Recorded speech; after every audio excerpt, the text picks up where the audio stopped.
We live? It is setting up, ma'am. आप मेरे को ना व्हाट्सएप पे तुरंत मैसेज करिएगा जैसे ही गो लाइव. आपका व्हाट्सएप साइलेंट है. मेरा व्हाट्सएप ऑन है, screen on. Yes, ma'am. Yes, we are live. Okay. Hello everyone. Bodybuilding today is a fashion statement, it seems. Everyone wants to look shredded, lean, and vision themselves as fit athletes. But before we plunge into the field of bodybuilding, or before we call ourselves bodybuilders or athletes, are we aware of those few rules that needs to be maintained during our workout or lifestyle that needs to be followed? I guess not. We make a lot of mistakes and get injured, and maybe the muscles don't take the right shape. Let's talk and learn about the rules with this marvelous, beautiful, charming bodybuilder who was a homemaker, a mother, and today one of the icon of our country, Rita Jairath. I welcome all our viewers to our show, Chinwag over Chai, in conversation with Rita Jairath.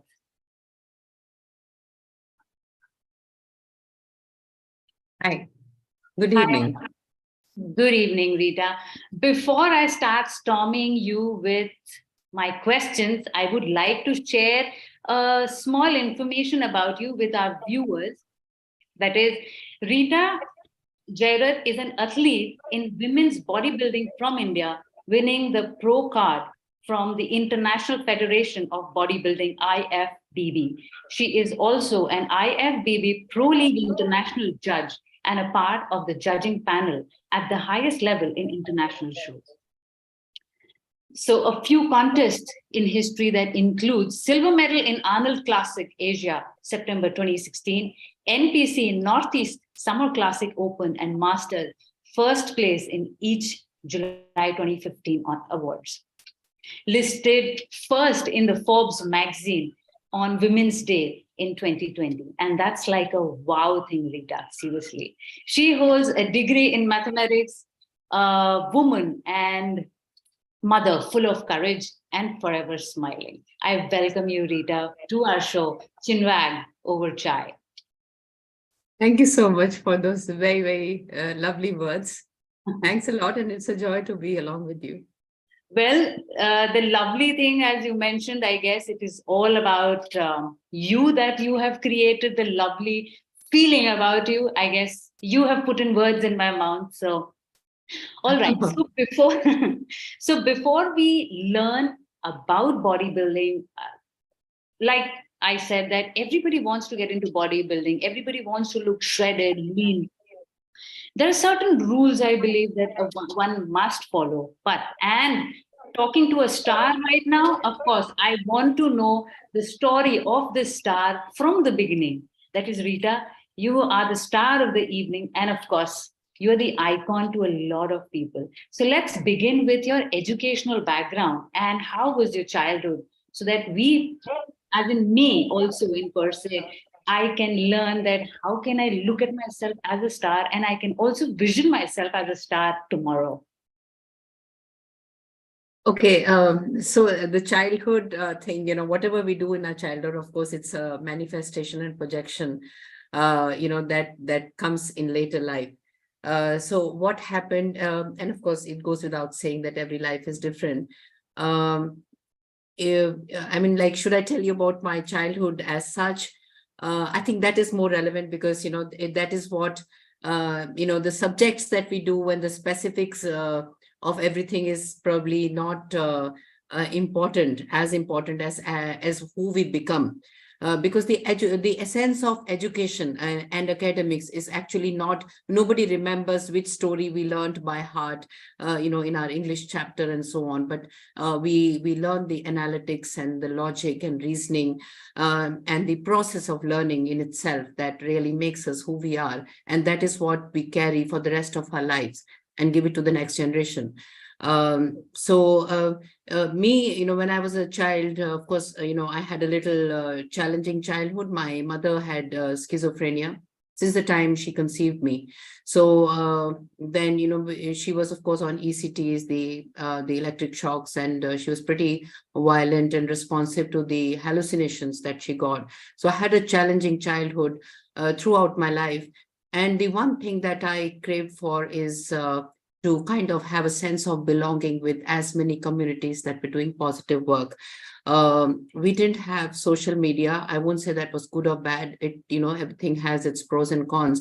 But yes, we had very less distraction if we were on a journey of self-actualization.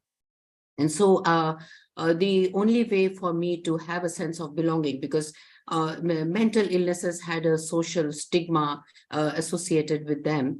And I faced a lot of isolation, which actually turned out to be my advantage later, ironically. But I had all the time in the world to, to pursue whatever journey I wanted to. And at that time, I was living in South India. My father was in the Air Force, and he was an education instructor for the pilots at the flying instructor schools in Tamram. And so I happened to learn Bharatnatyam at that time. So it was Bharatnatyam, it was a bit of music. I wanted to excel in my studies so that I could just stand out and be, be liked by and loved, because that was something which I was lacking in life. So probably that was a kind of motivation for me to pursue several things simultaneously. And I do believe that irrespective of any subject, I think that all subjects have a commonality in them, and the process of learning, irrespective of the subject and field, is actually analogous. So it kind of manifested and had spread out in everything that I did. And that's how I was, part of so many things. Wow, that's commendable. That's commendable. Well, of course, I totally understand the childhood that was, I guess, one of the major reasons, okay, that led you to follow your dream, of course. So everything has its pros and cons, definitely. And I will definitely state that there were much more pluses to what I see as of you today. Well, to talk about, of course, you said that there were not many subjects that we kind of really follow the entire life, but of course, mathematics was one of the subjects that you have really pursued, I believe. And of course, Bharatnatyam is also another aspect of you, or rather, let me put it this way, that Bharatnatyam is the definition of Rita Jairath. So that's how. So an athlete on the other side and a Bharatnatyam dancer on the other side. So I would want to know about how did mathematics happen and how did Bharatnatyam happen to you on the whole, as well as in detail? Well, actually, it was not a conscious, endeavor to pursue that. But it so happens that, at that time, mathematics was kind of considered academically elite, especially in the defense education sector. And that's where my father was. And he used to make us, those days we were, we used to learn a lot of, tables and by heart. And we knew, even I still remember, because that was so much, when we were sitting idle, we used to sing the mathematics tables. And it so happens that my sister also is a senior professor in mathematics in Delhi University. And, so was my grandfather, into research. So, so I do have a background with that. My father was exceptionally good in it. But, I think that at that time, the perception of mathematics was very simplistic, because gross arithmetic is not actually mathematics. It is the different subjects that touch mathematics, like if you talk about abstract algebra and infinitesimal series, or even, there are so much more to it, the geometry, the trigonometry, and a lot of applications of mathematics. So mathematics, they say, is very gross, but it's actually a very, very dynamic subject. And it takes years to form the foundation. That is why people who have done it at the elementary level are not actually able to visualize it as a very dynamic and, almost as an artistic subject. there are permutations and combinations in it, and formulae in it, which actually get applied in our Indian classical arts.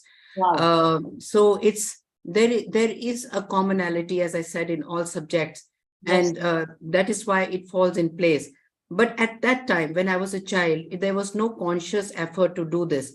When it came to Bharatnatyam, I was just actually doing it, to be very honest, just because everybody else was doing it, and I wanted to dress up and go on stage. It was only in the process and in the journey that I realized that there is so much more to it, that when you start exploring it. But I think as I said, that what matters at the end is who we become and the kind of resilience we develop, and also the maturity and how we evolve. So when you talk of Bharatnatyam, when there is a class that begins, in the first year, there will be like 25, 30 people who just get fascinated by the dress and the accolades and the adulation that you get, and then you have a huge group. But as time passes and people realize that it may take years just to get ready to be able to perform, in the end, there are only 2 or 3 people who are left. Yes. So it takes a lot of pain, resilience, and a lot of people come to mathematics or classical music for avoiding academics or rote learning. But when they come there, they realize that they probably have to read much more, because even if you talk of classical music, it involves acoustics, it involves mathematics, it involves so much more, to understand even the human body, and how we can recruit and concentrate. Bharatnatyam is actually a manifestation of spatial visual intelligence, and also it is, as I said, it's very dynamic. So you need to be consciously aware of your movement. So these subjects take a lot of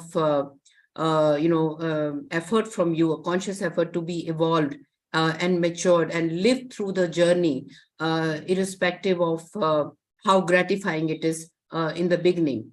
So as you asked me that, how did these things happen? They just happened in a very simple, gross, very naive way. But then it was the journey which taught me so much, that has made me who I am and helped me through. So even fitness, when you talk of bodybuilding, it takes a lot of, it's also a lot of physical activity and conscious physical activity, understanding movement, understanding the intellect behind movement. So that is why they all together fall in place, and then there is a harmony in all of them. So of course, I did have a question like this, that did math and dance help you in your fitness journey? So of course, so it means that you mean to say that maths and dance has helped you in this journey towards what you are today. It's amazing, see, when you need a good memory to remember the steps. Yes. You need to form a pattern in your mind, because it's not just few steps. Sometimes it's a prolonged performance. Yes. So you need to form a geometrical pattern in your mind to put it in place and get the initial learning in your mind. So definitely there is a lot of commonality. So we see sometimes, I have seen this, that people who are in sports, and when they come and sing, they have a very good cardiovascular system, so they can sing a taan or alap for a very long time. Mm-hmm. So they are definitely connected. One thing helps other. It's the same brain. Yes. It's a very good connection indeed. So your educational background and the bent towards art is something which led you to much more bigger picture frame that I see of you today is in the fitness genre. So we all would like to know that how did you turn towards fitness and bodybuilding when you were already into one of the most grounded art that is called Bharatnatyam? Yeah, so there was a gap in Bharatnatyam, a very, very prolonged gap. I had done it for a very long time in childhood. Yeah. And, so my son was born with autism, and I was in a very difficult marriage also. So I have brought him up single-handedly. Initially, it was, kind of presumed that he will be non-verbal. And, because I had kind of lost heart at one point of time and I had nothing else to look forward to. So the first 20 years with my son, I spent doing nothing except just looking after him and teaching him things. And it was actually in the process of teaching him that I did my entire education along with him all over again. I actually participated in swimming and skating championships. Swimming and skating because autistic children, they have a tendency for cerebral hypoplasia.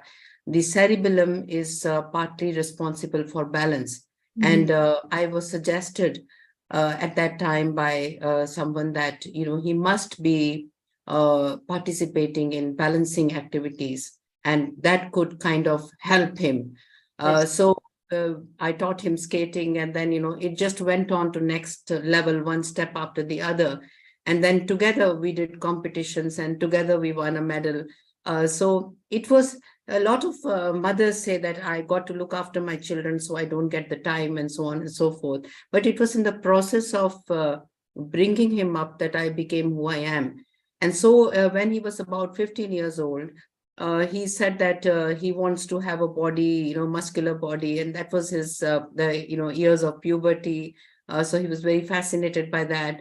And because there was something coming from him, because as of now, I had been telling him, do this and that, this was coming from him. So I really wanted to get him through this. And I thought that, it will help him, the values of exercise are, we don't even need to, we cannot exaggerate. So I went with him to a gym, and then it was actually I had never gone to a gym and done weight training because I'm a 60s child. So, this was very new to me, but somehow I felt that I have a flair for it, and I was kind of discovering myself. But I faced a lot of opposition, and for weight training, that women shouldn't be doing that much of weight training and stuff like that. And I was kind of in a way the center of attraction because I had this child with me. And I was I was very incredibly humiliated at times. And so I really took that to heart, and I said that I must prove to myself. And the trainers who were stopping me we're always talking about the technicalities, and actually that is the period in which I wanted to study so that I could talk back about it. And it was in those years, in those few years, after that I actually joined Geo Fitness. So it's like, it's beautiful that life comes full circle, and today I'm again talking to Geo Fitness. So I did the ISA course and a couple of other courses with the Pilate Institute of America, and a couple of other courses which I'm so proud of. And then I could speak about it. I learned a lot, and then I went on to train with some of the best bodybuilders in the world. Like I went to Arizona. I trained with Dennis James. One of the times when Mr. Olympia Big Ramy at that time was training with Dennis James in Phoenix. And so, I trained with a lot of people. I trained with Bombshell Fitness in Florida. And then I participated in the NPC contest. And then, I did Amateur Olympia, I did Arnold Classic. And this is just a journey after that. So I got into bodybuilding. That's commendable. That's commendable. I guess I'm flabbergasted and out of words after listening to this entire story of yours. That, of course, but yes, in depth. Coming from the 60s, like you said, of course, you have faced a lot of opposition. And being a single mom, as you stated, how difficult was it, I'm sure from your own social circle, from your own family, and from your own close set of people, I'm sure you were talked down, you were pulled down upon. And how did you cope up with all of that? So, it so happens, I said, sometimes your greatest weaknesses can be your greatest strengths. As I said, that people who have mental illness are usually, they see a lot of isolation. But I have always tried to get my son into mainstream school, and that's why I really went out of the way and sacrificed a hell of a lot, ridiculous amount of sacrifices, which are, people might oppose even now, that it was very impractical on my part.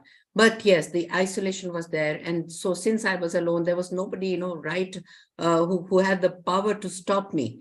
I heard a lot of criticism, but then, I was bent upon doing, what I wanted to do. And the kind of criticism, of course, yes, the first thing that comes to people's mind is wearing a, costume and going on stage. That was nearly blasphemous, and the people still misunderstand it. But I say that it is the human body, and human body is actually a sacred space. If you are kind of building it and sculpting it and forming it, you need that incredible amount of discipline and knowledge and awareness. And when you're really doing it, there can be no greater sacred space than that. And especially the mind, when you have achieved that, you've been able to achieve that. If you're going to if you're being very indulgent, not sleeping enough, or going for late nights or parties and eating whatever you want to, and you cannot carry the discipline, it's impossible to form the body. You need to kind of calibrate every gram of what you do and every ounce of what you do. So that is incredibly sacred, and you need to be very, very disciplined for that. And actually, it is that discipline that teaches you, that kind of manifests in everything else in life. So that is something which I always like to say. The second thing was that at bodybuilding, since it was not there in India for women, in the format that there is, and in a very respected way, that was abroad. I mean, not now, of course. Now it's completely changed, but in the 2 decades ago, it wasn't there at all. To travel and to earn everything and then spend it all again, and then come back with a medal, and then nobody's looking at you, and then again travel and then come back with a medal and spend everything you have and just put them there. People thought it's stupid, and what's wrong with her, and maybe I'm a psycho or something like that. I mean, I heard a lot of things. But then you have one life to live, and when anybody or whoever does something which is unconventional and different, definitely these things are bound to happen. And for some reason, I have been very unconventional, because I was born in extremely different circumstances. And I wanted to go out. I had a flamboyant heart, and it's just the heart that in those times when I wore jeans, jeans were considered blasphemous, and today it's just such a simple dress. So a lot of people, so even some of my husband's relatives, who thought that I was that typical ultra modern image, that just because I wore jeans, had their daughters wearing jeans and skirts now, and I giggle over it, that now they know what they didn't know. So these were the kind of oppositions I got, but then it didn't deter me from doing what I wanted to do. Wow. Like I said in the beginning, that you are truly inspirational. Of course, I am sure this is going to inspire a lot of people. Of course, it is inspiring me right away, right now. We'll be not even halfway through with our chat session. You have definitely shocked like thousands of people across India, I'm very sure.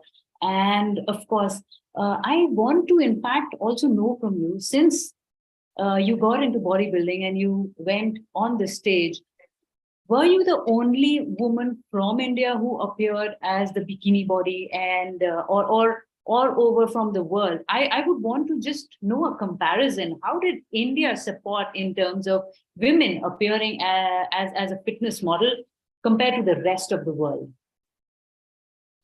It's weird. Like in India, it was mostly men who were very supportive. You would be surprised, because men, I was already, I was at a certain age. I was not in the age group. So when I got my pro card, when I won my pro card, I was already 49 years old. So, the rest of the girls were in their 20s. So I was, elder to most of them.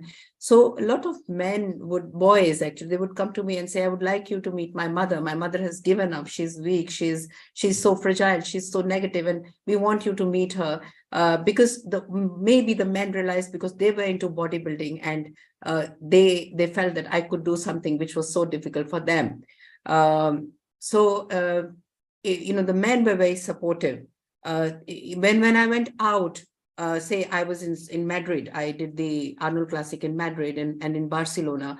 There was this lady, Jan Tana. She's been very close to Arnold, and she's very much there even now. Jan Tana has a tanning company, and she used to tell me that, whether you win a medal or not, everybody knows you because they say that, wow, there's somebody from India. So that used to surprise people because they hadn't seen anybody from India. One of my posing coaches, his name is Kenny Vilash in Connecticut. He put us, he has a map and he put a spot there on Delhi, and he said that I will always remember that there was a woman from India. So there was, these tiny things, but they were very, very endearing. And there was a lady in US, she came second, and she came and told me on stage that it is an honor. I think she was better than me, but then she got second. But then she came and said that it is an honor for me to be second to you because you're from India. So there were such moments that, they really, took my heart away, and they're etched on my memory forever. So yes, I was the only one. It was taken very nicely. It's always, I think, any woman who is hearing this will relate to this. It's always the people who are close to you who will try to kind of oppose you or say something which they cannot accept because they've seen you through such weak moments or fragile moments that they cannot kind of accept you to, be going there and, getting one edge above. So, but, in totality, I got a lot of support from the outer world. So I guess the men were more supportive, like you Yes. said, than women. I believe that women probably they oppose mostly because of they suppress themselves in a lot of ways, and they don't want to go ahead, or Yeah, you see, women in general, they don't get attention and love. And when a woman gets it for something for which they are being stopped, like suppose they're being stopped from dressing up in a certain way, and then they see a woman in a bikini getting more attention, they say that this is not fair. Their subconscious mind says it's not fair. They say, why is she doing this? She's stupid, and we are so good, and she's so bad. So it happens, and I understand. I never kind of got offended with that. I just understood. I was just compassionate with that I know. So is it, are we blaming the bikini now? No, I think I'm very proud of the bikini. I mean, you got to deserve to wear the bikini. And so as a judge, when I travel for the state, recently we did a state level championship. This was in Shimla. And there were girls. One of the girls was wearing shorts and a sports bra. And I said, the girls, I mean, we don't see how much your gluteus is developed. We don't see how much your posterior chain is developed, how much your core is developed. You can cover yourself and come on a bodybuilding stage. What about the girls who have, done all the hard work and they have developed themselves? They have achieved that kind of hypertrophy, and they're coming on stage in comparison to you. Why should we give them that girl looked very lean and she looked very beautiful, but then we didn't give her, any medal for it because, obviously the girls who are doing it, then they deserve it. So when you are on a bodybuilding stage and you're presenting a body, you're presenting the human development, you're presenting, where you're kind of presenting what the human potential is, what the potential of the human body is. You got to show it. If someone is looking at it with a with a vulgar or a sexist kind of perspective, that is that person's problem. But when we are professionals, then there's a body we are looking at. When you go to a doctor and you need, you go to a gynecologist, or for some issue, there's a part of your human body, you cannot deny that. It is very much, you're born with it. How can it be dirty? Exactly.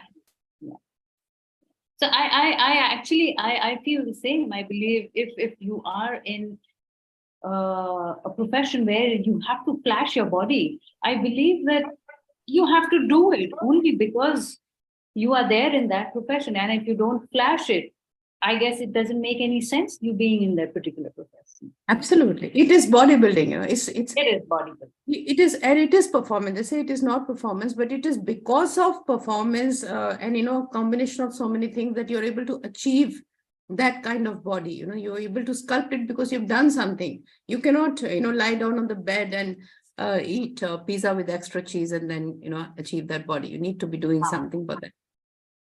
All right. So now that we are talking about food and nutrition also, uh, what would you like to, in fact, would you like to put light on what should be the right kind of nutrition? And of course, especially women and men today, they have a habit of eating anything and everything because everything is available. There are a lot of people who make their own diets and stuff as per their choices and think that they are going to pump themselves up and it's going to look absolutely fine. But I feel that there has to be a right way of consumption or the right type of food and the right time as well. So what would you like to say about that? I think nutrition is very, very subjective. So some of the factors is, of course, physical activity, your genetic disposition, and how, what is your present schedule and, circumstances. Everything makes a difference, even if it's Mr. Olympia and Mr. Olympia is traveling and then he doesn't get the right food, he needs to be wise enough to make the right choices. So I think irrespective of whether you're in bodybuilding or sports or even, sedentary work, I think some of the greatest amount of hard work is now done behind the desk. And they're not being lazy. They're actually sacrificing their health. So, but for the brain to function, they do need carbohydrate. So it is an art to calibrate your diet. Now, two things need to be seriously understood. One is that you need, actual knowledge, whether you like it or not. A lot of people, they are Google doctors. I think one should read some textbooks, which are, authentic textbooks. One must consult a specialist because, a specialist will have the right experience. So you need to kind of imbibe the right knowledge. And the second thing is that you need to explore your body. You need to keep monitoring yourself. And it is actually, I think, your duty because, life is very precious. We are looking at life in totality. And what we eat now, what we do now is going to project, maybe decades from now. So I have seen people who indulge, in alcohol or smoking when they're young. And when they grow older and they have some, I'm talking about some of the very old people who know a couple of people who have died, who have actually come up and told me that I wish that when I was young, I had not smoked. And that was 20 years after they have left smoking or drinking or something like that. So, there are examples and then there are stories. We can't get into that. But I feel that whatever you do, even in your young age, is going to kind of damage you, cause some wear and tear. And then all you will be left with is damage control exercises. So they say that, you learn from the mistakes of other people. I think we should see others, people in their older age. As a habit, when I see people in their 70s and 80s who are, there are endless number of examples. And one of the examples is my own uncle in US. He's in his 80s and he's super active. One of my Bharatanatyam gurus, she's 84 and she still performs. So I make it a point to go and ask them, what do they do? Because it's kind of an explorative journey for me.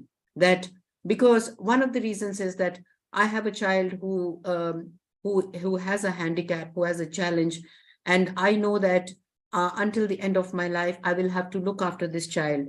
I cannot expect him to take care of me, and I am, just a one-woman army. And so it kind of motivates me. But then more than that, I think whether even if you have 10 people around you, you need to live every moment of this life to the fullest. Every single moment which God has given you, you spend $1 billion and it's not going to come back. So I think now if you talk about nutrition, when you consume, say, a carbohydrate, it will manifest in different people in different ways. If you are physically active, it can, it will get stored as muscle glycogen or liver glycogen if you're into, heavy cardiovascular stuff. So it depends from, how you have conditioned your body, what has been your physical activity level over a period of time. If you're doing a lot of, mental work, then, that's how it gets consumed, because the body is conditioned to consume the, the macronutrient in that way. So we need to understand that the same formula will not apply to everybody. So you need to explore yourself, that even if you go to a very qualified dietitian, that dietitian may write, we all know the basics. Don't eat the pizza with extra cheese, or don't eat those potatoes, or, we all know. But then, once you have a basic diet, or a professional gives you a basic diet, you need to monitor yourself and then come to a point of equilibrium. Once you achieve that, then it's a very less kind of calibration you need. And that is over years, as you age and as you grow older. So the equilibrium should be that you are comfortable in what you eat. You are able to do all your activities tirelessly. You are maximizing your performance in whatever you're doing and wherever your priorities are, whether it's a sport or whether it's even if it is just clerical work or is household work. But you need to maximize yourself and project yourself, that whether you can carry this on for the rest of your life, and are you grossly going wrong. So it should not be that there is this one cookie cut thing for everybody. But we must remember that there are certain basics which cannot be compromised. So if you're going to be indulgent on a daily basis on things that we all know, that excess sweet, fried food, junk food, colas, I mean, we don't, if a 50-year-old man needs to be told that don't smoke, it's not good for your health, then something is wrong with us. I mean, that don't take too much of alcohol. We all know that, we all know that homemade food with good amount of vegetables and fruits and, sufficient amount of protein according to your activity. I mean, I think we've heard it all millions of times.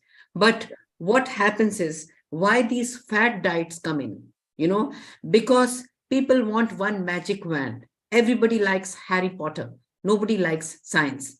People don't want to stick to the basics, but people are looking for tips. You actually don't need tips. You need to just keep it very simple. So to be simple is actually the most complicated thing now, because everybody around you is doing that.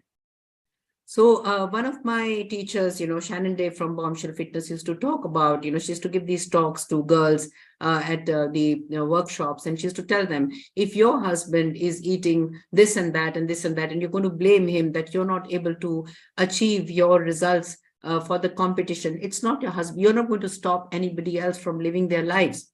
Mm-hmm. So, you know what you need to eat, and the problem and the conditioning is in you. You need to want it so much. Your desire should be good enough that, irrespective of what's happening around me, I'm going to stick to my diet, or maybe not eat anything, or just drink water, and then set an example right here. So I go for the monthly get-togethers, where my school friends meet or something like that. Then, if I am, if I'm, kind of preparing for a competition, I will not eat what the rest of the people are eating. I may pay the bill, but I may just, be with them because I want to be with my childhood friends. So the decision is on you. You got to be very, very honest with yourself. That is the key. Rest, everything comes automatically, If you're very honest in your mind with yourself, brutally honest, you're able to tell yourself that this is where I'm wrong and I accept it. I think that most of the problem gets sorted automatically. Yes, I guess most of the problems get sorted automatically the moment we plan, and we just say no to things which is it's not required at this point in time. And when we are preparing for something, we have to sacrifice a lot. So I guess Yes. that's the key thing when it comes to preparation and dedication and conviction, I believe. So going on to another question, that is bodybuilding and body contests now are getting very popular. Obviously, there are many Indian women getting into these sports. What are the causes for this? Of course, you have inspired, you've opened doors for, I guess, zillions of women across the globe. Of course, like you said, that people outside of India, they are like gaga about it. Okay, Rita Jairath is here. Hats off to her. So of course, you have open avenues, ways for a lot of Indian women. But what is your take on these Indian women who are going ahead with this profession?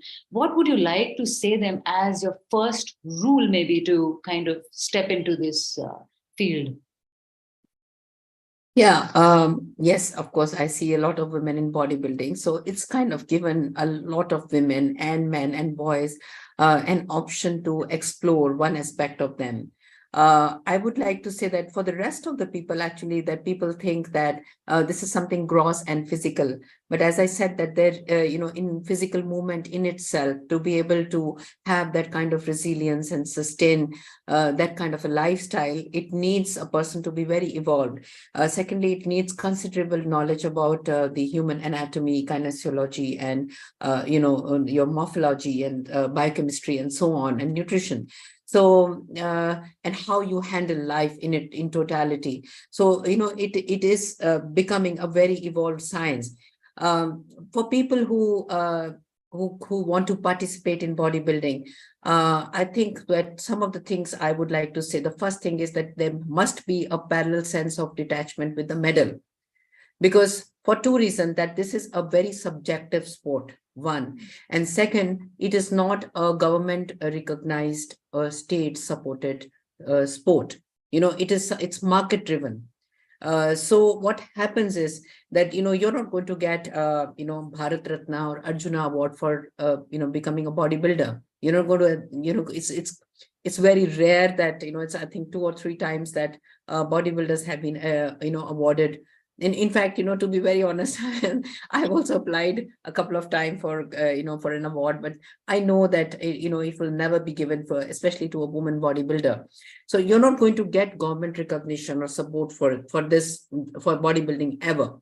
The second thing is that when it is a market driven sport, Mm-hmm. you need to you need to presume that once you have your medals and you have considerable amount of experience, you've been through the process, you can use it for training people, for understanding how it is to exercise, what every exercise means, and helping other athletes, because one of the things that this involves is fitness. It's a kind of an projected extreme of fitness and exercise, what bodybuilding is. Mm-hmm. So it all, and then you can help others in so many ways. So it should be considered a one step in the entire journey, that how you can utilize it for the rest of your life. So if you attach too much of sentiment to the medal, what happens is that, suppose you're going to compete on an international platform, we don't know what are the kind of girls who are going to come from, say, Russia or Sweden or US, or especially the African girls who have a beautiful structure, who are very gifted genetically. So the girls from Brazil, they have amazing bodies. We cannot get that so easily. So when you're going on an international stage, and they may have a lot more privileges and support, so we may be very good. When you're standing in your individual capacity, you may be outstanding, you may be an outstanding bodybuilder, but when you are standing among 20 world champions, you may still lose. So when you attach too much of sentiment to it, it's going to really bring you down mentally, and it is going to affect your self-esteem. So I feel that when you go to a stage, and especially when you go to an international platform, I think it's the process and the journey that we must imbibe, learn from it, get a lot of pictures, and then see how you can use what aspect of it you can utilize for creating business and supporting the rest of your life and being connected with the field. Like just for an example, I mean, people can do anything, and then a lot of people are doing a lot of things. People have opened gyms of their own, and they become personal trainers to Bollywood stars and so on. So one of them is like, I have launched because I love the the subject of sports nutrition. So I have launched my own supplement brand, and there are a lot of supplements which I was using when I was competing, and they were all available in US, but we didn't have a lot of things now. So I've launched my own brand. Then I train some very important people, and I love to teach. So I have taken up that aspect. So there, different people take up different. Like, people have now come into tanning business, and even creating sportswear and bikinis. The beautiful bikinis, or even stage makeup and so on. Even management, having shows, becoming promoters. So people are using that. So it should be just one step in the journey. Because there is also the aspect of steroids involved in bodybuilding, and you cannot do it forever. It will harm your health.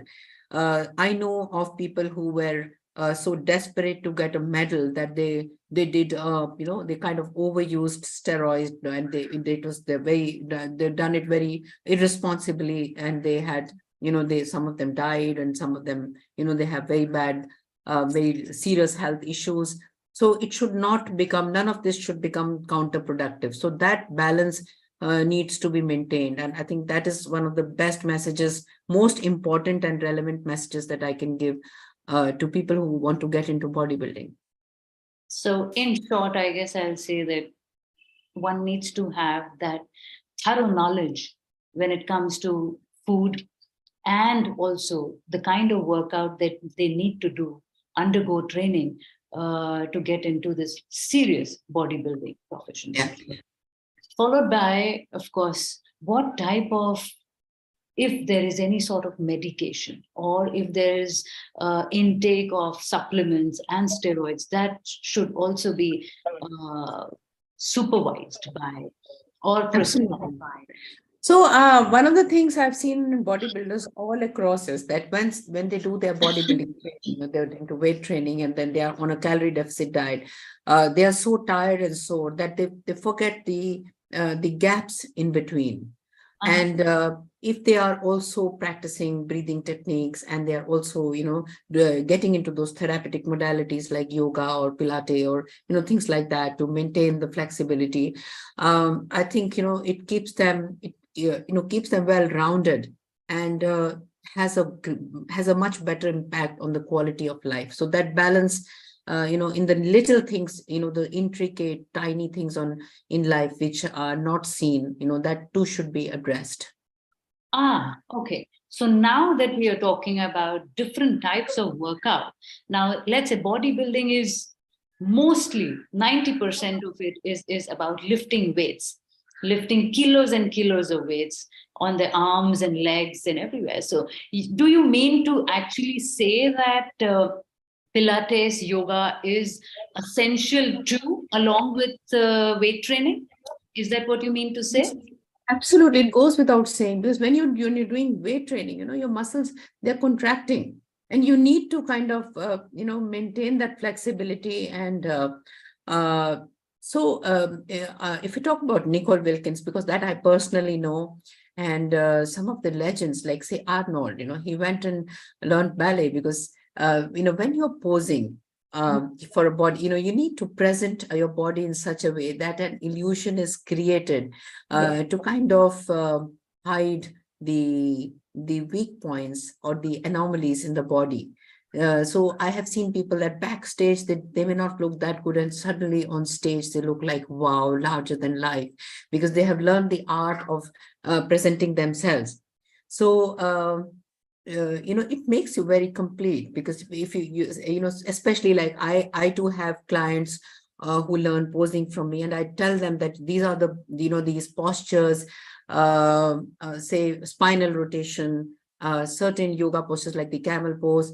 These are the things that you must do if you want to be able to do justice to those certain poses.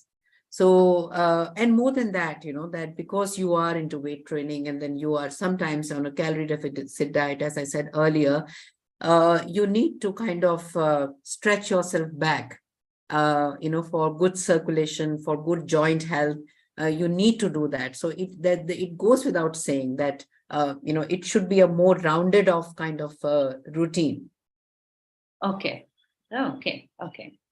Well, I am going on to our next question now. So, coming back to women again who are moving ahead in this profession that is bodybuilding, what type of attitude? I mean, there are people who, there are women, in fact, they start with the idea of, okay, I am going to be one of the leading bodybuilders here in India, or I'm going to represent India to the world. But there is a certain mindset for it, that if I want to achieve this, I have to have a certain type of mindset that I need to go ahead with it. So, what is that mindset, or what is that core thing that you would like to say to all the women that they need to kind of look at it, imbibe to it, and follow it religiously with their eyes closed, that yes, this will lead you to their dream that they aspire? Oh, that is there in every field when you're doing it at an elite level. No matter what the subject, I mean, there's no second thought about it, that if you want to compete at an elite level, then you need to, whatever you're doing, so say it's a marathon or it's a dance, or you need to be thinking about it all the time. So if I am, for a moment, just to bring home a point, if I'm going to do a Bharatanatyam performance, I will be kind of doing, mental steps, revising them. I will be visualizing myself. And the same thing happens in bodybuilding, that when you need to visualize yourself, you need to think that, okay, now about your schedule, you need to think bodybuilding, sleep bodybuilding, eat bodybuilding, because bodybuilding specifically is a full-time art. Any other thing, you can just practice for a few hours and even forget about it, which you shouldn't actually, if you're going to compete or you're going to perform, to defeat the world champions. But still, you can just get away from that for a while, for a break. But when it comes to bodybuilding, even how much you sleep will make a difference to how you look and how your body grows, because it's not in the 2 hours of gym. It's after that, after coming back home, what you eat, how much you sleep, that the super compensation and the hypertrophy happens. So the growth happens, and the healing of the micro trauma that was caused in the gym, that happens in your off hours. And how much you allow it to happen depends on the rest of the activities that you do. So you need to meditate, you need to think. So if you want to point out one thing, then there's just that you need to be so focused that you are like your everything else is closed and you're just thinking of one thing. So in the competitive phase, you need to give up on a lot of things. For every subject, you need to just give up on everything else, social life, whatever. My isolation actually helped me to get through it with greater ease. Otherwise, generally people have a lot of distractions. There are people who suggest a lot of things and kind of try to distract you and deviate you. But you need to be extremely focused, because the rest of the thing your coach will tell you. But the focus is important. If you cannot maintain the focus, then you shouldn't be getting into it. Rightly said. I guess focus is one thing that is needed in each and every subject that we pursue. Well, that's about focus and dedication that everybody, each and every person needs to have to pursue their dreams. Well, let's now talking about bodybuilding concept. What is the role of posing in bodybuilding? Oh yes, as I said earlier, you may have a fantastic body, but how you present it on stage is really the grand finale. It's the decisive moment for all that you have done for years together to form that body. So you must have heard of that okay, Usain Bolt, he ran for a few seconds. But then for those few seconds, or for what Neeraj Chopra did in a few seconds, there is years and years and years of hard work and groundwork that has gone. So if you don't perform at that moment, it's going to be all nullified. So posing is that important, that it's going to decide. First of all, the federations have mandatory poses. So you need to do your homework. Oh my God, we see people, being in the judging panel, I see people who you need to also understand why a pose, a particular pose has been defined as a mandatory pose in the first place. Why this pose is there at all?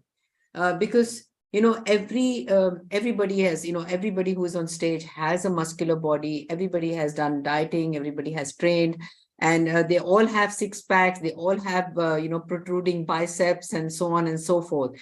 Now, how do we decide? So there is a criteria that has been defined, and unless and until, as a performer, you don't understand that, it's not going to work for you. So you need to know. I see girls like, especially not the IFBB, because IFBB has a very well-defined, because a very old federation, not because I am from IFBB, but just because it is an old federation, and, they have discussed and evolved over the years, long before even I competed. I mean, it's been there since years and years and decades.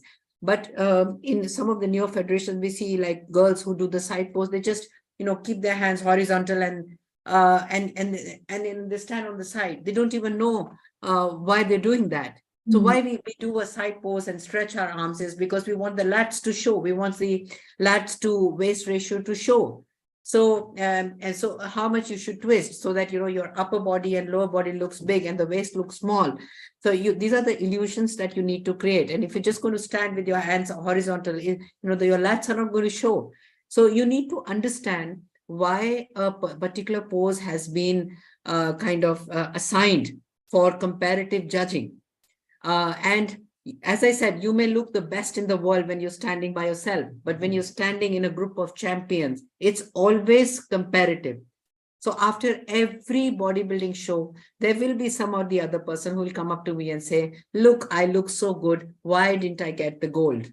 Why was I placed second? Why was I placed sixth? Why didn't I? That person's body is not even half as good as mine. Why did that person get the medal?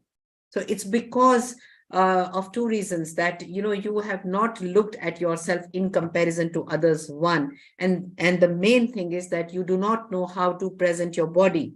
And some people, when it comes to posing, they are not even aware. When we say quarter turn to your right, they do a quarter turn to their left. They do not know that a bikini division does not have back double biceps, so a bikini division doesn't have, like, say, a front double bicep. We don't do a front double bicep in a bikini division. So there are certain bodybuilding postures which are not there in some of the divisions. So you need to do your homework. You need to look at people who are champions, how they, get the flow in their body when they move, how the movement should be, how you should be standing on the stage for the time. That makes all the difference to make you the champion you are. And also that all the hard work that you've done on stage should come, should be visible to us. Yes. If you're not going to present it, then we will not know as judges. So the homework needs to be done for sure. So there's another thing that I also wanted to know, since you're talking about poses, and can you share with us a few terms that what are these poses called? Maybe just to understand what these poses are. I'm sure there are certain names or expressions that we call them as. What are they called exactly?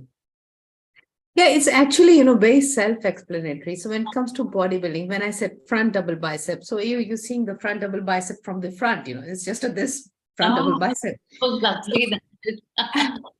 So it's a front double bicep. And then, it's like back double bicep. So we say a front lat spread. So, you spread your lats, and then we see, your latissimus dorsi. So it's when you say abdomen and thighs, and, you are kind of flexing your abdomen and you're presenting your quads. So if it's side tricep, then you are showing your tricep. So these are the formats. Now, the thing is that when I say front double bicep, and the judges are not looking at just the biceps, because we're comparing the entire body. So when you do your front double bicep, we must understand, we must feel that your upper body and your lower body is well balanced. It has got that X-shaped format. So in that particular pose, how your body looks in totality. We are not going and measuring that, this person's bicep is, say 16 and that person's bicep is 20. So the 21 gets the medal. It's not that. It's that when both of them can, it's how the rest of the body is in symmetry, in that pose, and how comparatively, their bodies look. So if your upper body is very well developed and your lower body is not as developed, then, you may have the greatest bicep muscle in the world, but then, you still marked down. So in every pose, these are just, as I said, that all of the contestants are muscular, they are well developed, they look good. That is the very reason they all are on stage. They all are champions. But when we have to place them, there needs to be a common criteria so that we can, place a judgment. And it is for these reasons that these postures have been, defined. And in every division, like say in figure, we have the 4 mandatory poses, a model walk, and then the judges tell you what to do. So we look at the bodies from all sides, and we see the 4 criteria we see is the balance, symmetry, conditioning, aesthetics, even tanning and presentation. These are all seen in totality in every pose. So that's how it works. So is there a comparison, or is it actually the same for men bodybuilders too, or the men bodybuilders and women? Are they separate in the sense? And they are separate. And even in men, like say men's physique, we just see the front pose and the back pose. That's it. We tell them you're not supposed to be doing front double bicep, because we're looking at a lean muscular body, who can kind of be into modeling or even Bollywood and stuff like that. We don't see giants. We cannot make a person who's got a giant like body into a Shah Rukh Khan. We cannot do that.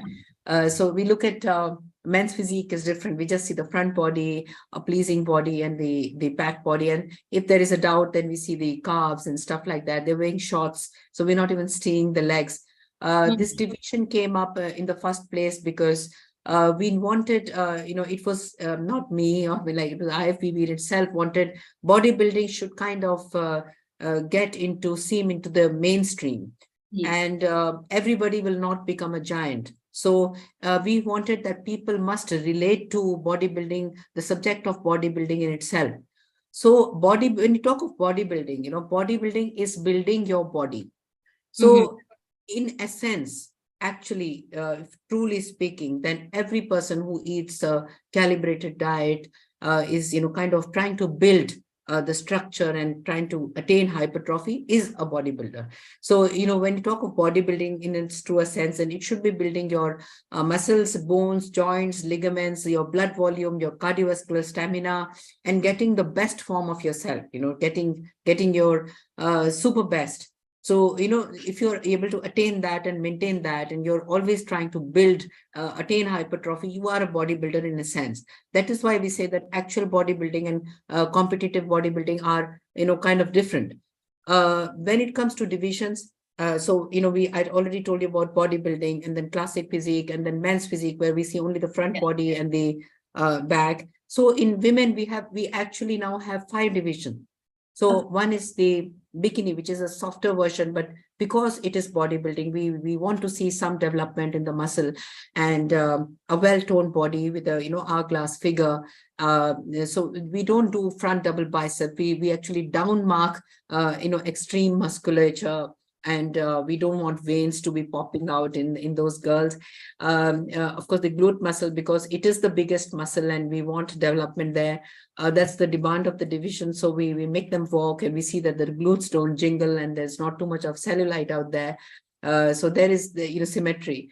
Wellness division has come recently where, we allow the little bit of dissymmetry, because women tend to have a well-developed lower body. So in the wellness division, there has been a lot of confusion because people think that if it's the lower body, girls with the, fat, they come and they think that we are fit for the wellness division, but it's not that. It's just that the shape of your body is such that your glutes tend to develop better and they are bigger and stronger. So we still want it without fat, but we just allow a little bit of the difference in the like it need not be as symmetric, between that extreme symmetry between the upper and lower body needn't be there. So that is actually the wellness division, because when you lose fat, you do lose fat on your mammary gland, your breast. So that tends to look a bit small, and your your lower body tends to look big. So we allow that.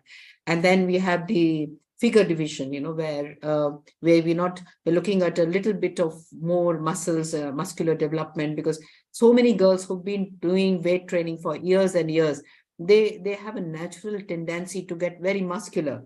So based on their genetic disposition, they can get into figure where they are developed and they have that muscular development. And then you have the physique, the women's physique.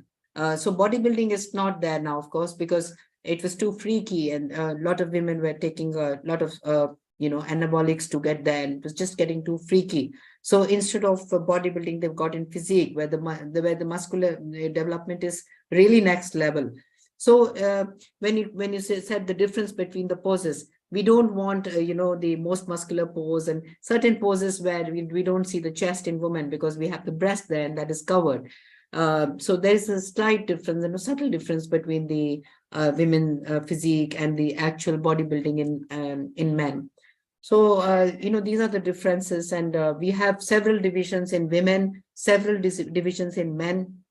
And they all are different, and their all poses are different now. That's lovely. That's really enlightening when it comes to understanding bodybuilding in today's time. That what is it when women have also ventured out as bodybuilders? Now, how will you differentiate when it comes to scoring? Of course, like you have mentioned earlier about Indian women and women from Brazil or Philippines or anywhere from Europe or Australia, who could be like very beautiful and enormous compared to the Indian size as well. How will you, in fact, how will you categorize in terms of scoring in today's date when it comes to Indian women in bodybuilding and men also? Let's talk about men also now, because we're talking about bodybuilding. So I would like to know men in per se as well as in women per se, that scoring in terms of the international level. Now, see, when it comes to now, it has become very subjective. Science is so advanced, and in India, if we try to differentiate between Indian men and men abroad, it's really not fair. India is such a vast country. That we have people who have small sizes and big sizes all over the country. Like we have some of the greatest bodybuilders from South India, but if you look at the general population in South India, they're not that big. Yeah. So maybe that they are not kind of training in that kind of manner. When you generally look at Punjab, they're all very big, solid, and stuff like that. But when they get on to bodybuilding, we have people in the 55-60 kg body weight category also. So bodybuilding, of course, is very, very subjective, very, very individual. When 2 decades ago, when we used to compare people from India or from abroad, it was, especially at a time when there was no internet. So it was maybe the lack of awareness and how to train and how to learn from them, because they have made the criteria. See, it starts with IFBB, and they have kind of made the criteria according to themselves and the countries that were already participating. Yes. I'm not denying that it's a beautiful criteria, no problem with that. But then that was first on their mind when all these divisions were created. Now, if you are first there was only just bodybuilding, so you had to be had to fit into that category, you had to fit in that division. So people would do all sorts of things to become that. Now, one thing is that we have got a choice to choose our division according to our specific genetic disposition. We can choose. If our body is lean, we can get into men's physique. If our body is very muscular, we can get into classic physique, and so on. But if your body is really big, you can really grow in size, then you can get into actual bodybuilding. Now, the thing is that when you compare, now we in India too have got access to everything, whether it's knowledge or food. And in fact, in India, sometimes it's very cost effective. Yeah. One of the issues with Indian bodybuilders is that the atmosphere around you is such that there is a little confusion, because if I am judging a division and I say I don't want the men's physique guy to be really big, I want that guy to be very muscular and lean. So when you see a person, that person may go to US and may win a men's division, men's physique division. But in India, we would be in a little doubt that whether, is he really big, or is it, amongst these group of people that this person is looking really big. So, there is that ambiguous gray area, where people can play with. When a person goes to an international competition, definitely we have the internet, we have Instagram, we have YouTube and whatnot. That individual is going to be spending an enormous amount of money on traveling, training, and so on. That person will choose to go only and only if he or she feels that he can fit into the division and the kind of contestants you have there. So I think it's very subjective, and we cannot label Indian man or Indian woman as being different.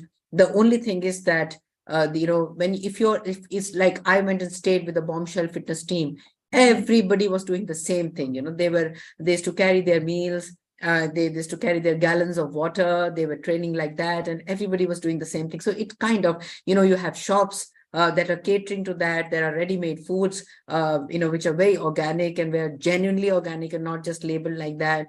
So everything is it's just a tad bit easier. So, you can do it. So, you have gyms which have all kinds of equipments.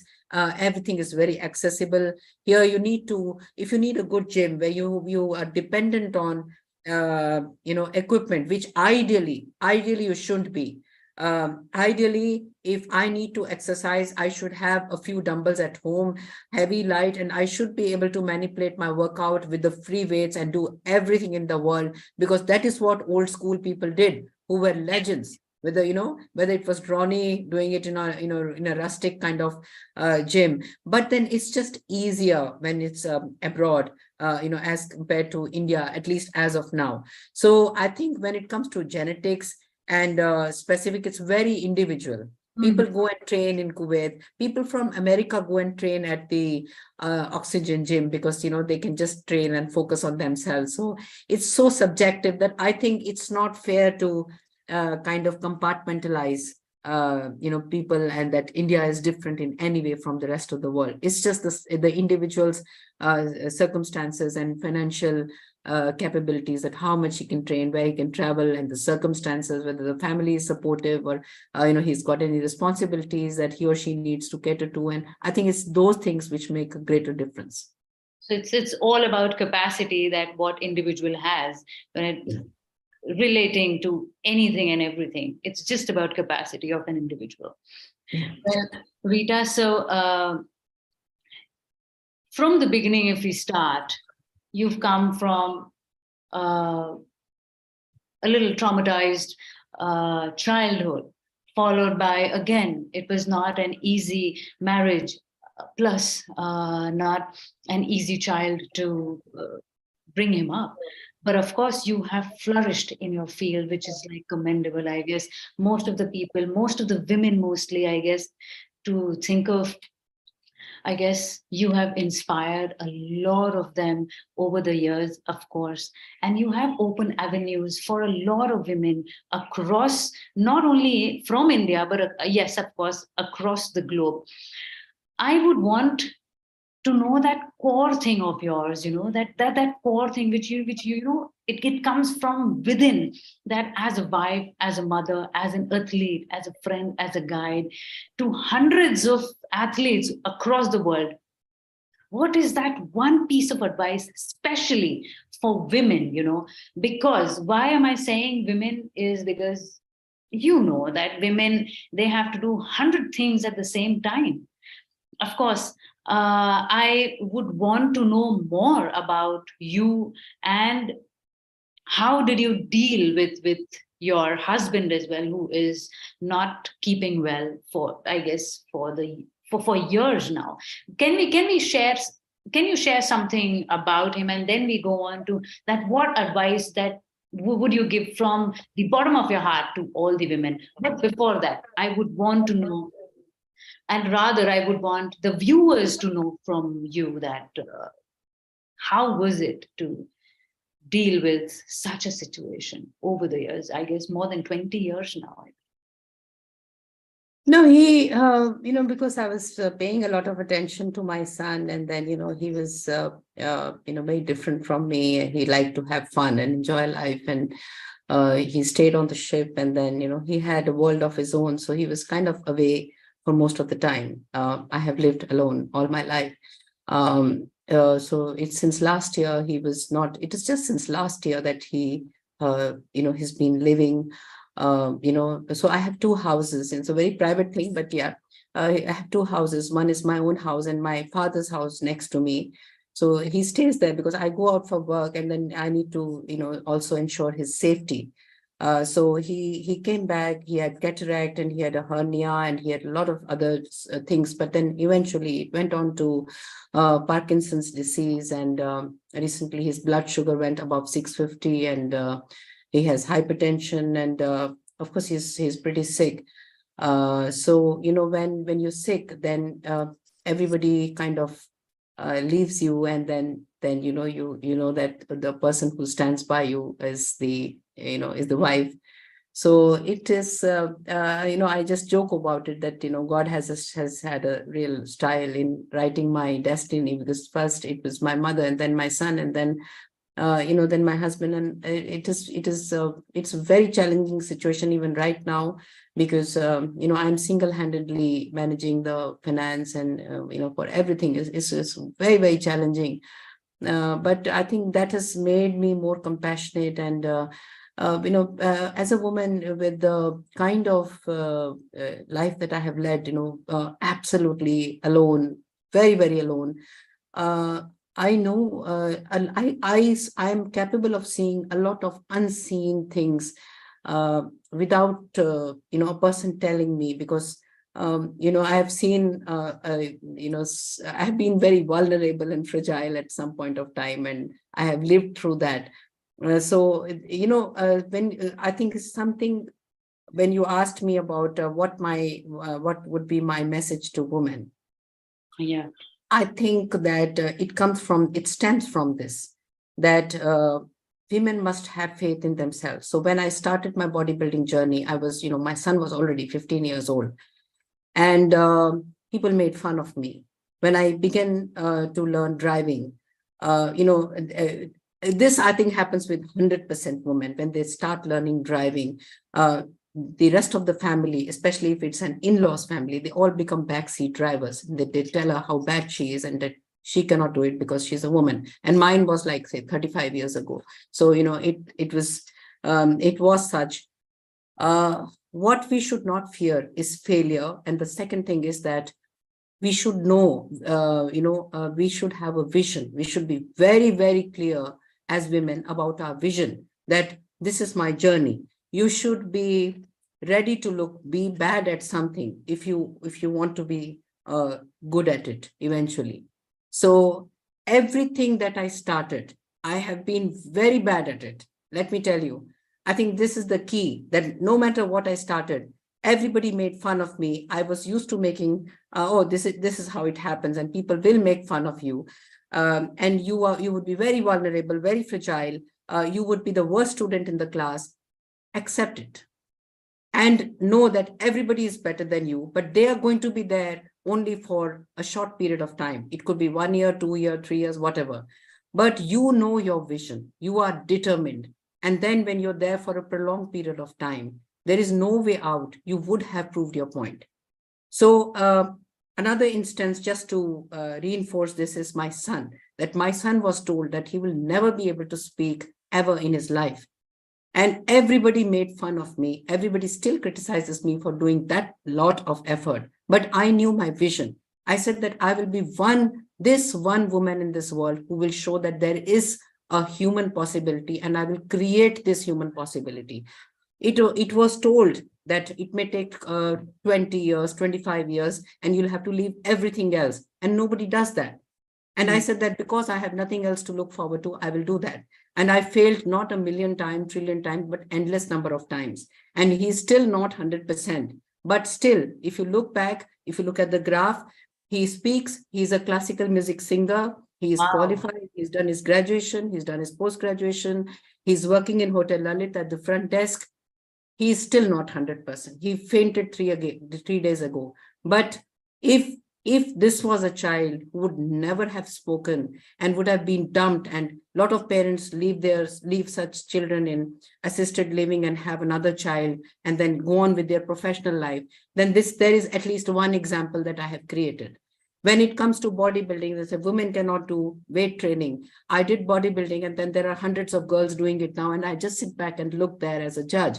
When I pursued my journey of Bharatnatyam after a gap of 25 years, the rest of the class would laugh at me because I was in pain and I couldn't do it. But then I performed at Tamil Nadu Bhavan. So anything and everything I have done, I have been really bad at it, but even if it was driving, I did silly things which I would never do again, but then it has happened. So I would say that if you want to do something and everybody is laughing at you, just enjoy it, laugh with them, that yes, I am clumsy, I am silly, but that deep, silent faith that I know my vision, I am going to do it.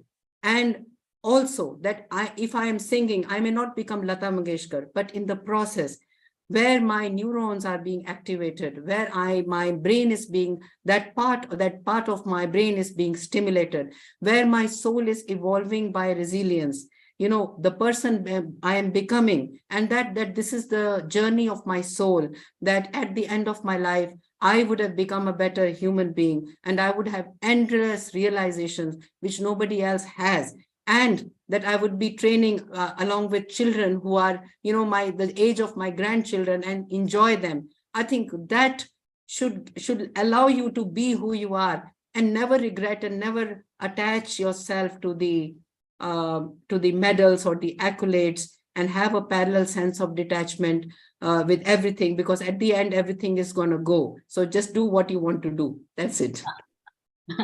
I salute you. I actually salute you after such a deep conversation with you. So this Chinwag was something, this is going to be like very close to my heart, and of course we did not have chai together, but this Chinwag is something really close to my heart, and it is going to stay.